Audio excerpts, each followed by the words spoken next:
For most of my life, I believed that loyalty was a simple thing. You give it and you receive it. At least that's how it's supposed to work. My name is Daniel, and until a few months ago, I thought I understood the people closest to me better than anyone. I thought I knew the woman I loved, and I thought I knew my best friend. Turns out I knew neither of them. But the worst part isn't the betrayal itself. It's the moment when everything finally makes sense. The moment when all the strange little details from the past suddenly connect like pieces of a puzzle you never wanted to solve. And once you see the picture, you can't unsee it. I met Ryan during my second year of college. He was the kind of guy who could walk into a room full of strangers and leave with 10 new friends. Loud laugh, quick jokes, always the center of attention. I was the opposite. Quiet, reserved, someone who preferred listening instead of talking, but somehow we balanced each other out. We started hanging out after classes, grabbing cheap burgers at a place across campus, talking about everything from stupid professors to big dreams about the future. Ryan had this way of making life feel simpler. Whenever something went wrong, he'd shrug it off and say something like, "Man, don't overthink it, life's too short." Back then I believed him. By the time we graduated, Ryan wasn't just a friend, he was my brother. We helped each other move apartments, celebrated promotions, survived breakups, and spent more late nights talking about life than I could count. So when I met Emily a few years later, Ryan was the first person I told. I remember that night clearly. We were sitting at a small bar downtown, the kind with dim lights and old rock music playing in the background. Ryan took one look at my face and laughed. "You met someone, didn't you?" I tried to act calm, but I couldn't stop smiling. Her name was Emily. She worked at a marketing agency downtown. We met completely by accident in a bookstore cafe. She asked if the seat next to me was taken, and somehow we ended up talking for almost 3 hours. She had this quiet confidence about her. Not loud, not dramatic, just warm and thoughtful in a way that made you feel comfortable almost instantly. Ryan listened to me describe her like I was telling him about the greatest discovery of my life. When I finally stopped talking, he raised his glass and said, "About time, man." A few weeks later, I introduced them, and that was the beginning of what I thought was the happiest chapter of my life. Emily and Ryan got along instantly. At first, it actually made me happy. The three of us started spending time together, movie nights at my apartment, road trips on weekends, random dinners that turned into long conversations about life and relationships and stupid memories from college. Sometimes Emily and Ryan would argue about movies or music while I sat there laughing at both of them. Looking back now, I wonder if the signs were already there. Maybe they were, but when you trust people completely, your brain refuses to see certain things. Years passed, Emily moved into my apartment. Life slowly settled into a rhythm, work during the day, dinner together at night. Ryan dropping by sometimes with beer and ridiculous stories from his job. There was something comforting about that routine. It felt stable, safe, like the kind of life people spend years trying to build. If someone had asked me back then what loyalty meant, I probably would have said something simple. It meant knowing that the people you love would never hurt you, but life has a cruel sense of humor. Because the people who know you best also know exactly where it hurts the most. The first strange moment happened so quietly that I almost ignored it. Emily started coming home later from work. At first, it made sense. Her company had just started a big new project, and she talked about deadlines and meetings that ran longer than expected. I believed her. Why wouldn't I? Then I noticed she had started carrying her phone everywhere. Even to the bathroom, it wasn't something dramatic, just a small change. But once you notice something like that, you can't stop noticing it.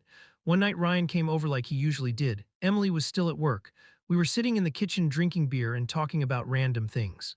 At some point, Ryan suddenly asked me a strange question. "Do you trust her?" The question caught me off guard. "What kind of question is that?" I said. Ryan shrugged. "Just asking." I didn't hesitate. "Of course I trust her." Ryan nodded slowly, but there was something in his expression that I didn't understand at the time, something almost thoughtful, like he was considering something he wasn't saying out loud. Emily came home a little later that night. She looked tired but smiled when she saw us. She kissed me on the cheek and greeted Ryan like she always did. Everything looked normal, but something inside me had already started changing. Doubt doesn't arrive like a storm, it arrives quietly, like a tiny crack in glass. At first you barely see it, then slowly it spreads. A few weeks later something happened that I still replay in my head.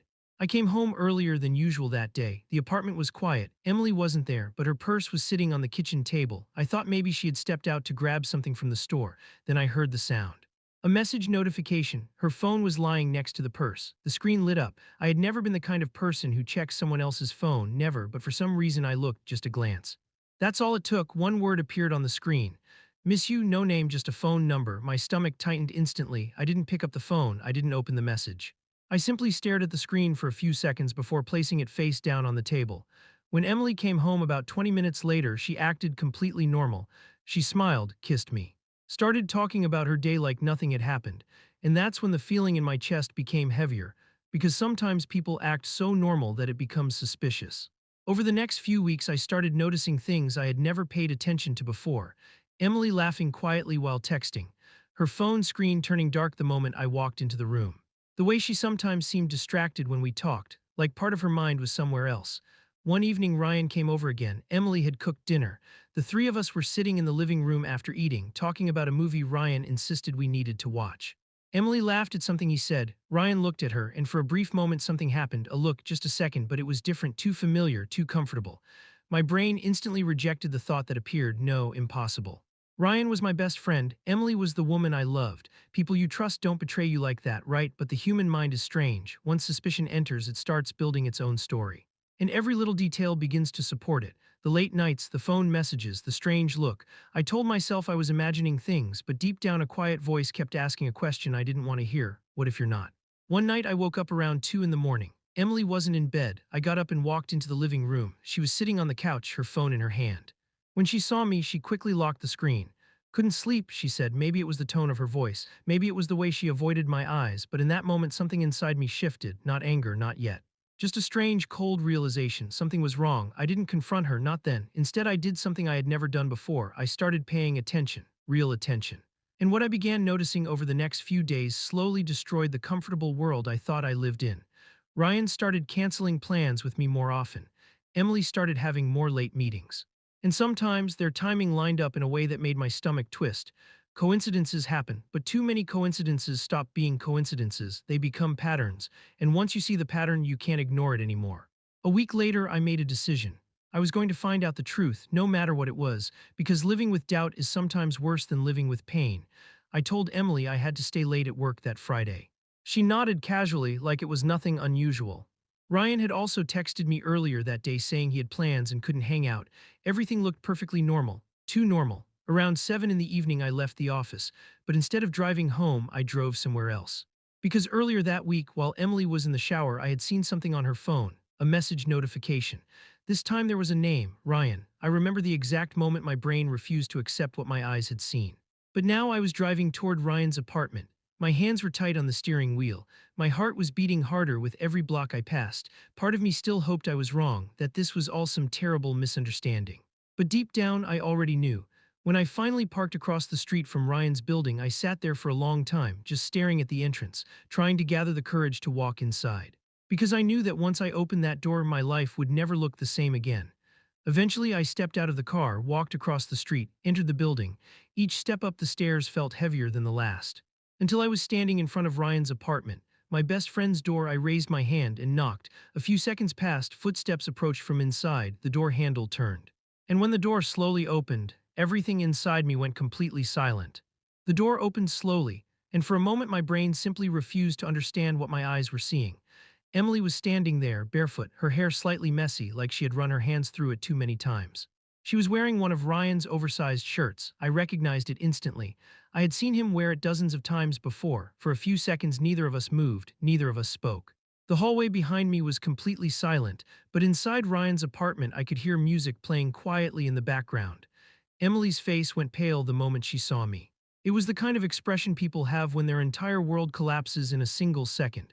Daniel, she said my name like it hurt, but I didn't feel anger yet. That was the strange part. I just felt empty. Like something inside me had quietly shut down. I slowly looked past her shoulder. Ryan was standing in the living room, frozen, his eyes wide with the same realization that had already hit Emily. None of us knew what to do. The three of us stood there in a strange triangle of silence that felt heavier than any shouting could have been.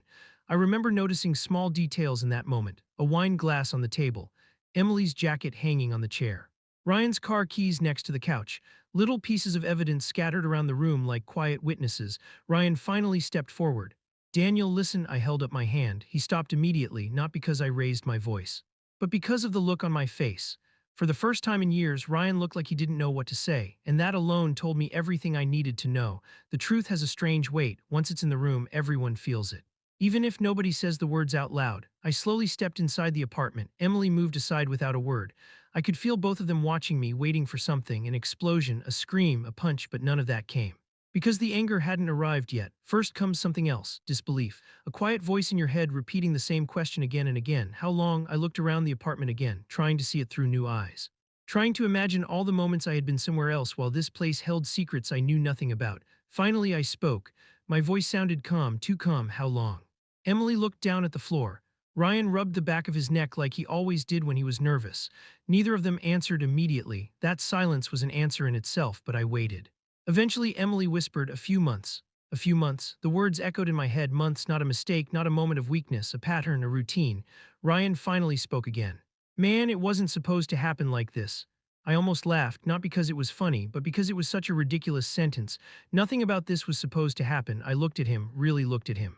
This was the same guy who had helped me move into my first apartment. The same guy who stood next to me at my birthday parties. The same guy who once told me that loyalty was the only thing that mattered between friends. And now he was standing in front of me wearing the face of someone I didn't recognize anymore. What exactly was it supposed to happen like? I asked quietly. Ryan didn't answer. Emily wiped a tear from her cheek. I never meant to hurt you, she said, another strange sentence. People always say that after the damage is already done. But intentions don't erase actions, and love doesn't survive betrayal, at least not the kind that grows in the dark for months. I sat down in the chair near the window. For the first time since arriving, I felt tired, not physically, emotionally, like my brain had been carrying too much weight for too long and had finally decided to drop it. Ryan stayed standing near the couch. Emily leaned against the wall. Nobody seemed to know where they were supposed to stand anymore. Everything about the room felt wrong. I thought about the night Ryan had asked me if I trusted her, the message on Emily's phone, the looks they thought I didn't notice. All those tiny moments suddenly connected, and the worst realization hit me. They hadn't just betrayed me, they had watched me trust them while they did it. That's the part people don't talk about. Betrayal isn't just about the act itself, it's about the lies that surround it, the smiles. The normal conversations, the way they look you in the eye while hiding the truth. Ryan finally spoke again. We didn't plan it, he said. It just happened. But the thing about affairs is that they don't just happen once, they happen again. And again, each time requiring a new lie, a new secret, a new moment where someone chooses betrayal instead of honesty. So I asked the question that had been sitting quietly in my chest. Were you ever going to tell me? Neither of them answered. And that silence was louder than anything else that had happened that night. I stood up. Ryan took a small step forward like he expected something, maybe a fight, maybe an argument. But I simply walked past him toward the door. Emily's voice followed me. Daniel, please, we need to talk about this. I stopped with my hand on the door handle. For a moment I considered turning around. Saying everything that was sitting in my chest. All the anger, all the disappointment, all the words that could cut deeper than any knife. But then I realized something. Nothing I said would change what had already happened. Nothing I said would restore the version of them that existed in my memory. That version was gone. And once trust dies, it doesn't come back the same way. So I opened the door. Before leaving, I looked back one last time. Ryan stood in the middle of the room like someone who had just lost a fight he didn't understand. Emily was crying quietly near the wall. Two people who had once been the center of my world, now they just looked like strangers. You already talked enough, I said quietly. Then I walked out. The hallway felt colder than before. My footsteps echoed as I went down the stairs. Outside, the night air hit my face like a wake-up call. I stood next to my car for a while, staring up at the windows of Ryan's apartment. Somewhere up there, the life I thought I had was ending, and strangely enough, I didn't feel destroyed, I felt clear. Because sometimes the truth, no matter how painful, is still better than living inside a lie. I got into the car and started the engine. For the first time in months, my mind was quiet, no more questions, no more doubts. Just the simple understanding that some people are only meant to be part of your story for a while, not forever. Ryan had once told me that life was too short to overthink things. Maybe he was right. But life is also too short to give your loyalty to people who treat it like nothing. So I drove away, and I never looked back.